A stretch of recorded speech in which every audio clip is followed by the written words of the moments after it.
this meeting is so important to us because we live in a pluralistic world. We began as an undivided church. When the creed was first confessed, it was confessed in Greek, then it went in Latin, then to all the languages of the world. At that time, we were all connected. So we know that there's something missing with us.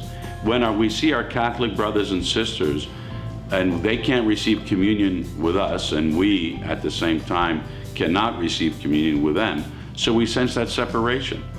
But what happens when an Orthodox child meets a Catholic Christian child, and how do they come together? That impacts immediately upon us.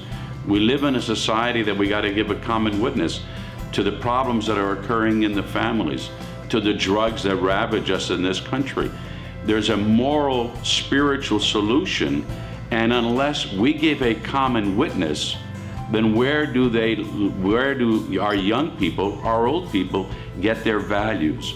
We live in a culture based on Judeo-Christian values.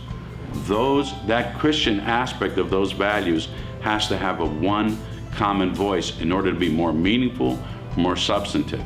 And so we want our children to be able to grow up with things greater than themselves, to understand themselves better than they think they know themselves. And if we, as we get older, to look for the meaning and purpose of life, for the aged, as they come to confrontation with their old age and with their final days, what does the church say? People are constantly looking for truth.